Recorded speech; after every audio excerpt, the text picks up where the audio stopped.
오늘도 주님의 은혜가 저 여러분에게 함께하기를 기원합니다.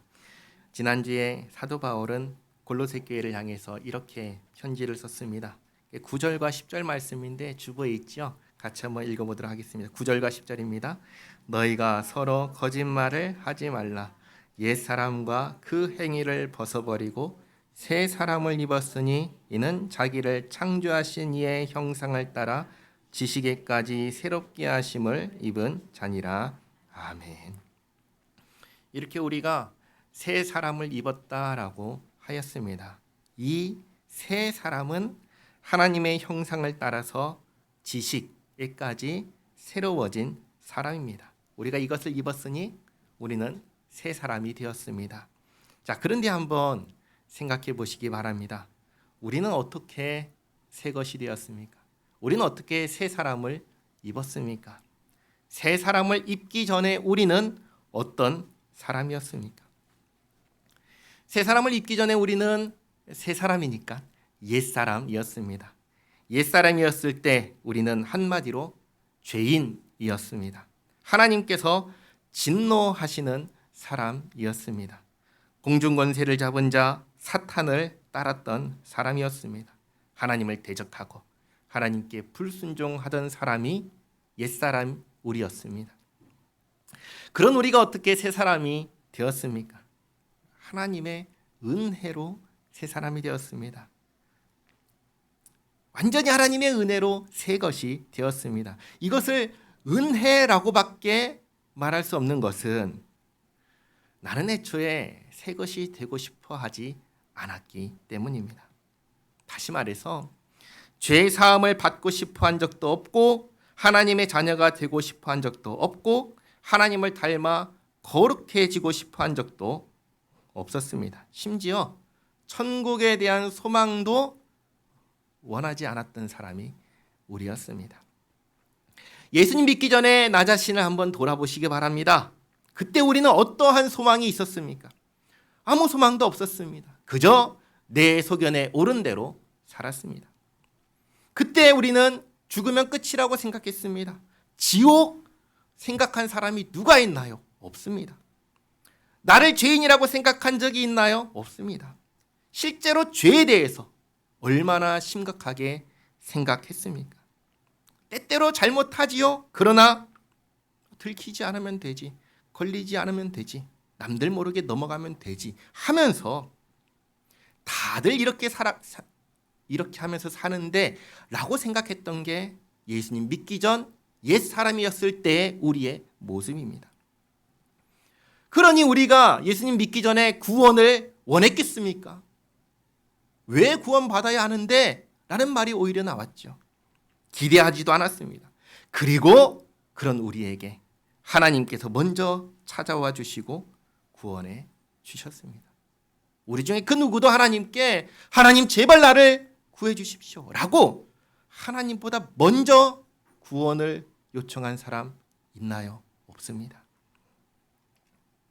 나는 그저 내 생각과 판단대로 그저 죽음을 향해서 멸망을 향해서 달려가고 있었는데 하나님께서 그런 나를 위해서 아들 예수님 보내주셔서 먼저 구원해 주셨습니다. 예수님 안에서 죄사함 받게 하시고 의롭다 여김 받게 하시고 하나님의 아들과 딸이 되게 하시고 하나님을 닮아 거룩하게 하시고 마침내는 영화롭게 하시고 주님께서 완성하실, 내가 완성하는 게 아니죠. 주님께서 완성하실 새하늘과 새 땅에서 살게 해 주셨습니다. 이렇게 우리는 아무것도 먼저 원하지 않았지만 하나님의 전적인 은혜로 예수님 안에서 새 사람이 되었습니다. 그리고 지난주에도 그리고 오늘 말씀도 똑같이 이 말씀을 하시는 겁니다. 새 것이 되었으니 새 사람으로 살아라. 15절 말씀 보시면 그리스도의 평강이 너희 마음을 주장하게 하라. 무엇이 내 마음을 주장해야 됩니까? 그리스도의 평강입니다. 왜 그리스도의 평강입니까? 예수님께서 나를 구원하시고 내 삶의 주인이 되셨기 때문입니다. 예수님께서 나를 구원하셨으니까 내 안에 예수님의 평강이 가장 앞에 있어야 됩니다. 예수님을 부르는 또 하나의 별명 무엇입니까? 예수님은 평강의 왕이십니다. 평강은 어디에서 이루어집니까? 관계 속에서 이루어집니다. 나 혼자 평강해야지 안 됩니다. 관계 속에서 이루어지는 겁니다. 예수님 안에서 누구와의 관계가 평화로워졌습니까? 하나님과의 관계가 평화로워졌습니다. 그리고 또 예수님 안에서 누구와의 관계가 평화로워져야 합니까? 이웃과의 관계죠. 특별히 함께 교회를 이룬 형제 자매와의 관계가 평화로워져야 합니다. 그래서 15절 하반절에 너희는 평강을 위하여 한 몸으로 부르심을 받았나니. 누구와 한 몸이죠? 예수 믿는 사람들과 한 몸입니다. 내 옆에 있는 사람들과 화목하라, 평안하라고 하시는 겁니다. 주께서 우리를 새 사람이 되게 하시고 주님의 몸된 교회로 묶여진 사람들, 함께하는 사람들과 가장 먼저 평화롭게 지내라 하십니다. 그렇게 하기 위해서 항상 내 옆 사람, 나하고 함께하는 이 사람을 대할 때 무엇을 거쳐서 대해야 합니까? 지금 말씀하셨던 거, 예수님의 평강을 거쳐서 대해야 됩니다. 이것을 기억하시기 바랍니다. 나는 내 옆에 있는 자매를 그냥 만나는 게 아니라 예수님 안에서 만나는 것이고, 특별히 형제 자매를 대할 때 이 예수님의 평강으로 이것을 마음에서 가장 앞세워서 대해야 된다. 이것을 기억하시기 바랍니다. 그러면서 너희는 또한 감사하는 자가 되라. 누구에게 감사하죠? 하나님께 감사하죠. 왜 감사하죠? 구원하셨으니까 감사하죠. 그래서 16절 그리스도의 말씀이 너희 속에 풍성히 거하여 모든 지혜로 피차 가르치며 권면하고 시와 찬송과 신령한 노래를 부르며 감사하는 마음으로 하나님을 찬양하고. 그래서 우리가 함께 이렇게 모일 때, 예배할 때 말씀을 읽고 배우는 겁니다. 그래서 하나님 말씀이 우리 안에 풍성해지게 하는 겁니다. 그리고 감사하는 마음으로 하나님을 찬양하고, 그 다음 17절 말씀 보시면 또 무엇을 하든지 말에나 일에나 다 주 예수의 이름으로 하고, 이런 겁니다. 제가 밖에 나가서 이상한 짓을 한다고 한번 생각해 보시기 바랍니다. 홍 목사가 나가가지고 세상에 살면서 이상한 짓을 한다. 그러면 당장 누구에게 피해를 줄까요? 우리들이죠. 그렇지 않겠어요? 우리 푸른 초장교회에 피해 주지 않겠습니까? 저 교회 목사 참 이상하대. 그러지 않겠습니까? 더 나아가서 목사잖아요. 누구의 이름이 더럽혀질까요? 하나님의 이름이 더럽혀지는 겁니다. 그러니까 이런 얘기를 하는 겁니다. 예수 믿는 우리는, 구원받은 우리는 우리의 어깨에 예수님의 이름을 짊어지고 있다는 것입니다. 이전에 이런 말씀 드린 적이 있습니다. 우리는 하나님의 대사입니다 라고 말씀드린 적이 있습니다. 우리가 하는 말, 우리가 하는 행동 다 누구의 이름에 영향을 줄까요? 하나님의 이름에 영향을 줍니다. 이것을 의식하라는 겁니다. 아니, 이런 거 다 떠나서 세상 사람들만 놓고 생각해 보시기 바랍니다. 자녀가 나가서 엉뚱한 짓을 하면 무슨 얘기 듣나요? 부모가 누구래? 이 말 듣지 않나요? 하물며 예수 믿는 우리가 나가서 이상한 짓을 하면 무슨 얘기 듣겠습니까? 하나님은 도대체 어떤 분이시길래 저 사람 저렇게 막 행동할까? 그 말 하지 않겠습니까?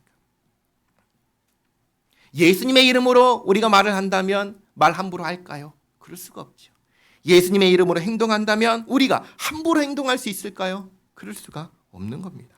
그러니 예수님의 이름으로 산다면 과연 우리는 어떻게 살아갈까요? 이걸 생각하고 무엇을 하든지, 무엇을 말하든지, 무엇을 행동하든지 예수님의 이름으로 하고, 그 다음 그를 힘입어 예수님을 의지하여 하나님 아버지께 감사하라. 또다시 뭐 하라고 하시죠? 감사하라고 하십니다. 지난주에 오후 성경 공부 시간에 성도의 견인에 대해서 배웠습니다. 성도의 견인은 성도를 구원받은 은혜의 상태에서 떠나지 않도록 붙잡아 두시고 마침내 영화의 상태에 이르도록 참고 견디게 하시는 누구의 역사예요? 하나님의 역사를 말합니다. 이거 쉽게 말해서 하나님께서 나의 구원을 시작하시고 나의 구원을 완성하신다는 것입니다. 우리의 구원은 누가 이루십니까? 내가 이루나요? 그렇지 않다는 거예요. 우리의 구원은 하나님께서 이루시는 겁니다. 내가 하는 게 아니라 하나님께서 하시는 것입니다. 그렇다면 내가 하는 것은 뭘까요? 구원받기 위해서 하는 걸까요? 그게 전혀 아니죠. 반대로 내가 구원받았기에 하나님께서 내 인생의 시작과 끝을 책임져 주신다는 사실에 감사해서 하는 것입니다. 우리가 함께 이루는 이 교회 안에서 이루어지는 모든 것들, 섬김, 봉사, 그리고 예배 가운데 드리는 헌물, 헌상 전부 다 감사해서 자원하여 하는 것입니다. 어느 것 하나 억지로 하는 것 아닙니다. 지금 그것을 이야기하는 겁니다. 나를 구원하신 하나님께 감사하고 이 모든 것을 감사함으로 하라. 자, 그러면 한번 돌아보시기 바랍니다. 나에게 감사함이 있습니까? 만약에 나에게 감사함이 없다면 우리는 정말 심각하게 자신을 돌아봐야 합니다. 내 신앙을 돌아봐야 합니다. 왜냐? 구원받은 사람에게는 감사함이 없을 수가 없기 때문입니다. 그러니 나에게 감사함이 없다면 나는 구원받은 사람이 맞나 돌아보셔야 됩니다. 한번 생각해 보시기 바랍니다. 내가 지옥 갈 사람이었어요. 나는 본래 천국 갈 사람이 아니었어요. 난 지옥 갈 사람이었어요. 그런데 나의 미래는 멸망밖에 없었는데, 절망밖에 없었는데, 내 내일의 삶은 아무런 소망도 없었는데, 그런 나를 하나님께서 아들 예수님 보내주셔서 지옥 갈 그 자리에서 건져주신 거예요. 그거 생각해 보시기 바랍니다. 감사하지 않을 수가 있나요? 오늘 죽어도 내가 하나님의 나라에 갈 것을 생각한다면 얼마나 감사합니까? 어젯밤에 잘 때 이제 우리 자녀들하고 죽음에 대해서 얘기를 나눴어요. 우리 막내딸이 펑펑 울었어요. 죽음, 헤어지니까. 근데 우리는 영원히 헤어지나요? 아니잖아요. 얼마나 감사해요. 누가 그걸 해주셨나요? 하나님께서 주셨잖아요. 근데 하나님께서 우리에게 그 구원을 베푸실 때 조금만 생각해 보시기 바랍니다. 나에게 어떤 자격이 있었나요? 나에게 어떤 조건이 있었나요? 구원받을 만한. 없었잖아요. 우리는 매일 그냥 살잖아요. 정말 예수님 믿는 믿음으로 살려고 해도 하루를 돌아보면 어때요? 야, 난 충분히 그렇게 살았어. 누가 자신하나요? 아니잖아요. 내 삶을 돌아보면 돌아볼수록 부족하고 모자란데, 그런데 그럼에도 불구하고 구원해 주신다는 그 사실 얼마나 감사한가요? 감사함은 여기에서 나오는 거예요. 그 다음 이어서 이제 새 사람이 되었으니 이 새로운 삶을 살아갈 때에 교회 안에 있는 세 종류의 관계에 있는 사람들에게 권면합니다. 세 종류의 관계 속에 있는 사람들 누구냐? 부부, 남편과 아내, 그리고 부모와 자녀, 그리고 종과 상전입니다. 사실 이 권면은 오늘 처음 보는 권면이 아니죠. 에베소서에서 이미 한번 보았던 권면입니다. 누구에게 이렇게 살라고 하시나요? 예수 믿는 사람들, 새 것이 된 사람들에게 이렇게 살라고 하십니다. 이게 당연한 것이다 라고 하면서 권면합니다. 먼저 남편과 아내, 부부관계에 있는 사람들에게 권면합니다. 18절에 아내들아 남편에게 복종하라. 이는 주 안에서 마땅하니라. 모든 결혼한 여성들에게 어떻게 하라고 하십니까? 남편에게 복종하라 하십니다. 에베소서 말씀 같이 한번 읽어보겠습니다. 에베소서 5장 22절 23절 말씀 같이 읽겠습니다. 아내들이여 자기 남편에게 복종하기를 주께 하듯 하라. 이는 남편이 아내의 머리됨이 그리스도께서 교회의 머리됨과 같음이니 그가 바로 몸의 구주시니라. 아멘. 교회가 그리스도께 복종하듯이 아내는 남편에게 복종하는 겁니다. 이 부부의 관계는 교회와 예수님의 관계를 보여주는 것입니다. 이렇게 하고 계십니까? 모든 결혼한 아내분들은 남편에게 복종하고 계십니까? 그게 마땅하다고 하십니다. 이게 새 사람이 된 예수 믿는 아내들의 모습이다. 마땅한 모습이다. 라고 하십니다.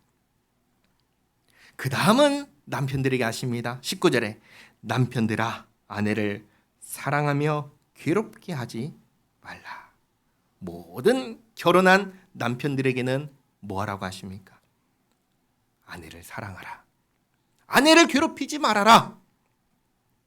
에베소서 말씀 5장 25절에서 27절까지 말씀 같이 읽겠습니다. 남편들아 아내 사랑하기를 그리스도께서 교회를 사랑하시고 그 교회를 위하여 자신을 주심같이 하라. 이는 곧 물로 씻어 말씀으로 깨끗하게 하사 거룩하게 하시고 자기 앞에 영광스러운 교회로 세우사 티나 주름 잡힌 것이나 이런 것들이 없이 거룩하고 흠이 없게 하려 하심이라. 아멘. 여기서 남편은 아내를 어떻게 사랑하라고 하시죠? 그리스도께서 교회를 사랑하듯 사랑하라 하십니다. 그리스도께서 교회를 어떻게 사랑하셨습니까? 자기의 생명을 주셨습니다. 목숨을 내놓는 사랑을 하는 겁니다. 그러면서 어떻게 하셨습니까? 말씀으로 깨끗하게 하시고 거룩하게 하셨습니다. 그래서 거룩하고 흠이 없게 만드셨습니다. 이렇게 하는 겁니다. 거룩하고 흠이 없게 만드는 사랑을 하는 겁니다. 그러니 남편은 어떻게 해야 됩니까? 모든 결혼한 남편들은 아내가 무엇을 알게 해야 되죠? 하나님의 말씀을 알게 해야 합니다. 그리고 그 말씀을 따라서 살아갈 수 있도록 도와줘야 됩니다. 그래서 하나님 앞에서 거룩하고 흠이 없는 그러한 삶을 살도록 해줘야 됩니다. 누가요? 남편이요. 그리고 괴롭히면 되나요? 안 되나요? 안 됩니다. 누가요? 예수 믿어서 새 사람이 된 남편들에게 하시는 말씀입니다. 그렇게 살고 계십니까? 그렇게 사시기 바랍니다. 이것이 아내는 복종하고 남편은 이렇게 사랑하고 괴롭히지 않는 것이 새 사람이 된 남편의 역할이다 말씀하십니다. 그 다음은 부모와 자녀의 관계에 있는 사람들에게 권면합니다. 20절에 자녀들아 모든 일에 부모에게 순종하라. 이는 주 안에서 기쁘게 하는 것이니라. 우리가 매주 고백하는 언약의 말씀 십계명에서도 아주 분명하게 명령하시는 내용입니다. 출애굽기 20장 12절 말씀 같이 한번 읽겠습니다. 내 부모를 공경하라. 그리하면 내 하나님 여호와가 내게 준 땅에서 내 생명이 길리라. 아멘. 자녀는 뭘 해야 되죠? 모든 일에 부모를 공경하고 순종해야 됩니다. 우리 자녀된 분들 이렇게 하십니까? 내가 예수 믿는 사람이라면 나는 이렇게 살아야 됩니다. 근데 사실 자녀들이 부모님을 공경하고 순종하는 거 쉽나요? 쉽지 않습니다. 그러니 어려서부터 가르쳐야 됩니다. 교육해야 됩니다. 그러면 될까요? 그래도 잘 안 됩니다. 우리가 사사기를 보면은 우리가 정말 잘 아는 유명한 사사가 있습니다. 삼손이라는 사사가 있습니다. 하나님께서 이 삼손이 잉태하기 전에 그 부모에게 나타나서 이렇게 말씀하셨습니다. 이 아이는 나실인으로 키워라. 그러면 부모가 하나님께 명령을 받았는데 얼마나 자식을 나실인으로 키우려고 애를 썼겠습니까? 그냥 이렇게 문서로 읽은 게 아니라 친히 나타나셔서 내가 말했지, 내가 말한 대로 키워라 라는 명령을 받았습니다. 그러면 그 부모가 얼마나 그렇게 키우려고 애를 쓰겠습니까? 그렇죠? 그런데 삼손의 삶을 우리 수요일날 다 보셨잖아요. 그 삶은 어떻습니까? 나실인으로 살았습니까? 그러지 않았어요. 힘이 있으니까 나실인의 규례고 뭐고 다 버리고 부모님께서 안 된다 무시하고 제멋대로 살았습니다. 사사, 삼손, 하나님께서 택하신 사람도 어떻게 살았습니까? 제멋대로 살았습니다. 그러니까 이게 부모님이 노력한다고 해서 애를 쓴다고 해서 되냐? 안 됩니다. 그러나 안 된다고 포기하면 되나요? 그러면 안 되죠. 부모님의 말씀에 순종하도록 가르치고 애를 써야 합니다. 동시에 결국 이 일은 누가 할 수 있나요? 하나님이 하실 수 있다는 것을 잊지 말아야 합니다. 내 자녀가 결국은 예수님 안에서 새 사람이 되어야지 이게 가능하구나. 이것을 기억해야 됩니다. 그럼 이걸 알면은 부모님은 자녀를 무엇을 하기 위해서 애를 쓸까요? 기도하면서 복음을 전하기 위해서 애를 쓰는 겁니다. 왜요? 나는 안 되니까. 그리고 주님의 은혜의 역사는 무엇을 통해서 이루어지나요? 말씀과 기도를 통해서 그 은혜가 주어진다는 사실을 기억하면서 정말 자녀가 예수님 안에서 새 사람이 되어서 정말 주님께서 기뻐하시는 삶, 복된 삶 살게 하기 위해서 부단히 애를 써야 합니다. 내가 안 되는 거 우린 다 잘 알잖아요. 그러니 우리가 무엇을 의지합니까? 예수님밖에 의지할 게 없는 것입니다.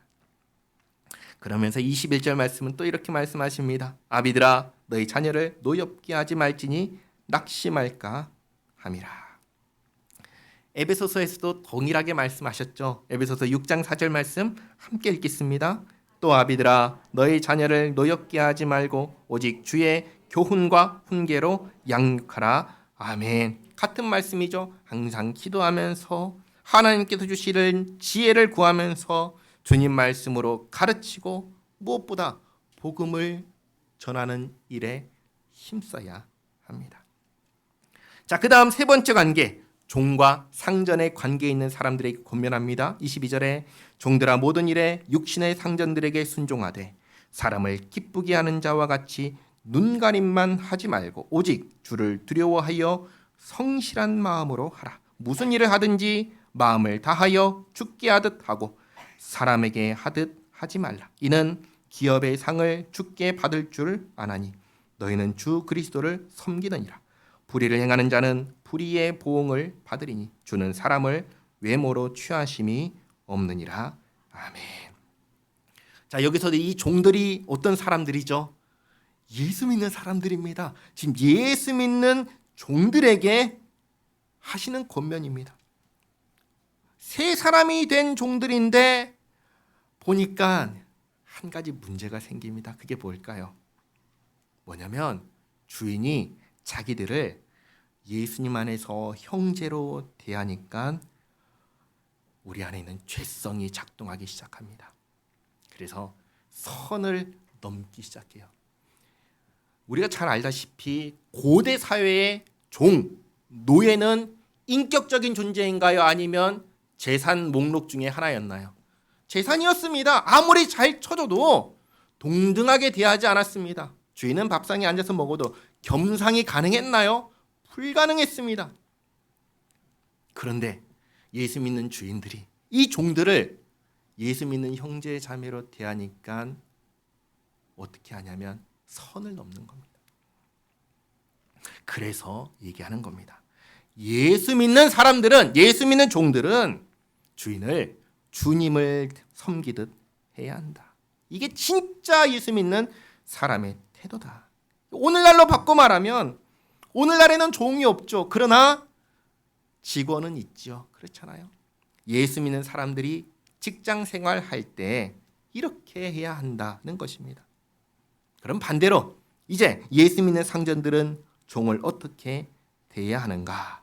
4장 1절에 상전들아 의와 공평을 종들에게 베풀지니 너희에게도 하늘의 상전이 계심을 알지어다. 다르게 말하면 나의 주님께서 내가 어떻게 하는지 다 보고 계신다는 것입니다. 종들만 불의하면 하나님께서 징계하시는 게 아니라 나도, 상전인 나도 불의하면 징계하신다는 것입니다. 그러니 예수 믿는 상전들도 예수 믿는 종들처럼 하되, 서로 입장이 다르잖아요. 그러니까 상전들에게는 종들에게 의와 공평을 베풀라 하십니다. 먼저 말씀드린 것처럼 그 시대의 노예는 재산이었고 얼마든지 죽이거나 때리거나 버릴 수 있는 도구였습니다. 그러나 예수 믿는 상전들에게 더 이상 노예는 그런 존재가 아니다. 나와 같은 하나님의 자녀이고 형제 자매이고 인격적인 존재다. 그러니 함부로 대하지 말아라. 이게 진짜 예수 믿는 사람의 태도다. 가르쳐 주시는 겁니다. 그러면서 2절 모든 사람에게 하는 말씀입니다. 2절 기도를 계속하고 기도에 감사함으로 깨어 있으라. 무엇보다 예수 믿는 사람은 뭐 하는 사람입니까? 기도하는 사람입니다. 또한 우리를 위하여 기도하되 하나님이 전도할 문을 우리에게 열어주사 그리스도의 비밀을 말하게 하시기를 구하라. 내가 이 일 때문에 매임을 당하였느니라. 그리하면 내가 마땅히 할 말로써 이 비밀을 나타내리라. 이렇게 바울이 기도하라, 항상 기도하라 하면서 자신을 위해 기도해 줄 것을 부탁합니다. 바울이 복음을 전할 수 있게 문을 열어주시기를 기도하라고 구합니다. 그리고 마지막으로 5절 외인에게 대하여서는 지혜로 행하여 세월을 아끼라. 너희 말을 항상 은혜 가운데서 소금으로 맛을 냄과 같이 하라. 그리하면 각 사람에게 마땅히 대답할 것을 알리라. 무슨 말씀이죠? 앞에서 3장 17절에서 하셨던 말씀처럼 예수님의 이름을 가진 자로서 말하라는 것입니다.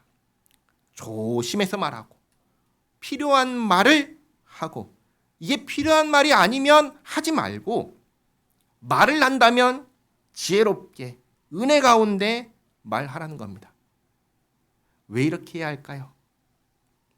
복음을 전하기 위해서입니다. 우리 모두에게 가장 필요한 소식이 있다면 무엇이겠습니까? 복음이지요. 예수님 안에서 주신 생명의 소식입니다. 이 복음을 전하기 위해서 사도 바울이 지금 기도를 요청하는 것입니다. 그리고 그래서 세월을 아끼라고 하는 겁니다. 우리도 복음을 전하기 위해서 그 기회를 얻기 위해서 소금으로 맛을 내듯 필요한 말을 하고 지혜롭게 말하고 은혜 가운데 말해야 한다. 여기까지가 이제 골로새서 전체의 본문이었습니다. 이제는 마지막 인사입니다. 7절부터 쭉 이제 편지니까 마지막 인사를 쭉 합니다. 7절에 두기고와 내 사정을 다 너희에게 알려주리니 그는 사랑받는 형제요 신실한 일꾼이요 주 안에서 함께 종이 된 자니라. 이 편지 누가 가져갔죠? 두기고가 가지고 왔습니다. 내가 그를 특별히 너희에게 보내는 것은 너희로 우리 사정을 알게 하고 너희 마음을 위로하게 하려 함이라. 신실하고 사랑을 받는 형제 오네시모를 함께 보내노니 그는 너희에게서 온 사람이라. 그들이 여기 일을 다 너희에게 알려주리라. 이렇게 두기고와 오네시모가 함께 편지를 들고 갔습니다. 그리고 10절에 나와 함께 갇힌 아리스다고와 바나바의 생질 마가와 이 마가에 대하여 너희가 명을 받았음에 그가 이르거든 영접하라. 이 마가 아시죠? 바울과 바나바가 함께 한 1차 전도 여행에서 중간에 포기한 사람이 이 마가 요한입니다. 그리고 두 번째 전도 여행을 시작할 때 바나바는 자기 조카니까 데리고 가려고 하고 바울은 중간에서 포기한 사람을 데려가는 것은 옳지 않다면서 의견이 다르니까 여기서 심하게 다투고 둘이 갈라졌습니다. 누구 때문이죠? 이 마가 요한 때문에. 그럼 마가 요한과 바울의 관계가 좋을까요? 나쁠까요? 안 좋겠죠. 그런데 여기 보니까 어떻습니까? 바울과 함께 있죠. 어떤 뜻이죠? 관계가 회복되었다. 그리고 11절에 유스도라 하는 예수도 너에게 문안하느니라. 그들은 할레파이나. 그들은 할레파라고 합니다. 할레파가 누굴까요? 10절에서 아리스다고 그리고 바나바의 생질 마가 11절에 유스도 예수 이 세 사람이 모두 다 할레파라는 겁니다. 하지만 이들만은 하나님의 나라를 위하여 함께 역사하는 자들이니 이런 사람들이 나의 위로가 되었느니라. 이들은 모두가 다 바울과 함께하는 사람이었습니다. 천국 복음을 전하는 일에 함께 힘쓰며 바울의 위로가 된 사람들이었습니다. 그러니 이들이 할례파라고 해서 멀리하려고 거리 두려고 하지 말고 가깝게 지내면서 함께 하라고 그렇게 얘기를 하는 겁니다. 자, 그 다음 12절에 그리스도 예수의 종인 너희에게서 온 에바브라가 너희에게 문안하느니라. 에바브라 누구죠? 이 골로새 교회를 세우고 그리고 바울을 찾아온 사람입니다. 근데 지금 돌아가지 않고 바울과 함께 있으니까 여기 글을 이렇게 남기는 겁니다. 에바브라가 지금 나와 함께 있다. 그리고 그가 항상 너희를 위하여 애써 기도하여 너희로 하나님의 모든 뜻 가운데서 완전하고 확신 있게 서기를 구하나니 그가 너희와 라오디게아에 있는 자들과 히에라볼리에 있는 자들을 위하여 많이 수고하는 것을 내가 증언하노라. 사랑을 받는 의사 누가와 또 데마가 너희에게 문안하느니라. 라오디게아에 있는 형제들과 눕바와 그 여자의 집에 있는 교회에 문안하고 이 편지를 너희에게서 읽은 후에 라오디게아인의 교회에서도 읽게 하고 또 라오디게아로부터 오는 편지를 너희도 읽으라. 이 편지는 골로새 교회에 보낸 편지지만 주변에 있는 교회들과 함께 읽도록 쓴 편지입니다. 17절 아키뽀에게 이르기를. 아키뽀는 누구냐면 골로새 교회가 이렇게 모이는 그 집 주인인 빌레몬의 가족입니다. 아키뽀에게 이르기를 주 안에서 받은 직분을 삼가 이루라 하고, 아키뽀가 어떤 직분을 받았는지는 알 수 없지만 장로인지 집사인지 알 수 없지만 그 받은 직분 성실하게 감당할 것을 권면합니다. 마지막으로 18절 나 바울은 친필로 문안하노니 내가 매인 것을 생각하라. 은혜가 너희에게 있을지어다. 아멘. 이렇게 오늘까지 골로새서를 읽었습니다. 골로새서를 한마디로 말하자면 예수님께서 우리를 구원하셨으니 구원받은 자로서 변화된 삶을 살라는 말씀입니다. 남편과 아내, 부모와 자식, 상전과 종, 그리고 함께 교회를 이루는 서로를 향해서 또 교회 밖의 세상을 향해서 그리스도의 평강을 가지고 또 구원받은 감사함을 가지고 새로운 삶, 새 사람의 인생을 살라고 하십니다. 이 새로운 인생 어디에서 시작하지요? 내가 예수님 안에서 구원받았다는 사실에서 시작하는 겁니다.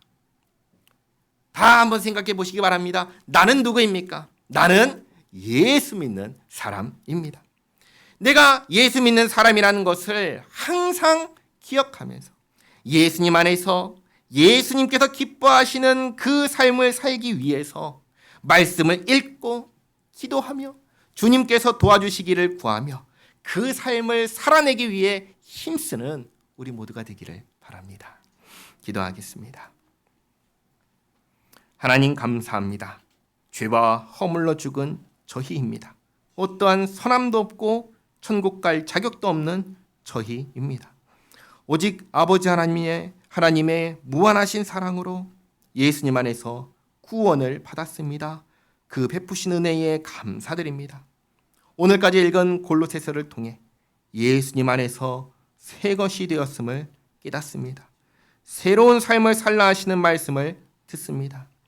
이것이 제 힘으로 되지 않음을 고백하오니 불쌍히 여겨주시옵고 함께 하시는 성령님께서 도와주시어 주님 말씀대로 살게 하옵소서.